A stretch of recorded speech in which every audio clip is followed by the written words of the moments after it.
Fiang, sinabi mo sa akin noon na nawalan ka ng respeto. Totoo ba? Hindi ka lang marunong rumespeto? Kasi kung iisipin mo, pagrespeto ba yung pagsisigaw sa hapagkainan? O pagsasalita ng bad words na naririnig ng mga ibang kabataan?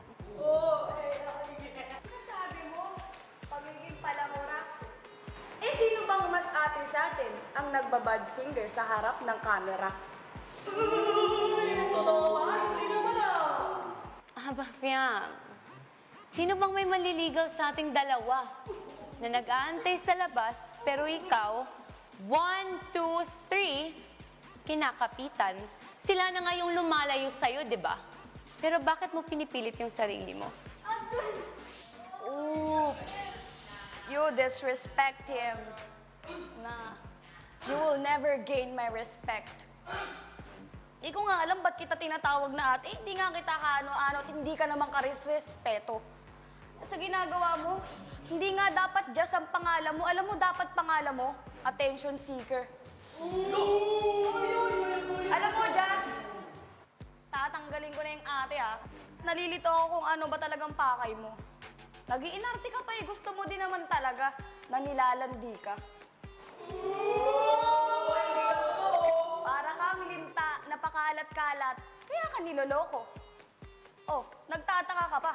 Bakit ka niloloko ng ex mo? Eh, ganyan pala ang ugali mo. Sobrang alam mo yung attention seeker at saka pagiging bastos kasi gawain mo yan eh.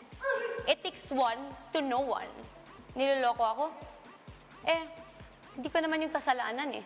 Sino ba yung iniwan tapos ang tagal naka-move on? Eh, ikaw, proud ka ba na nakikita ng kapatid mo at ng mama mo ang kalandian mo dito? Ano bang pinunta mo dito? Pangarap? O syota? Hindi naman ako pumasok dito para maging syota. Kaya kung gusto mo, kunin mo. Hindi ko naman chinain si JM. So kasalanan ko ba na siya yung mismong lumalapit sa akin? Sino bang nagchichika sa'yo na gusto ko yan?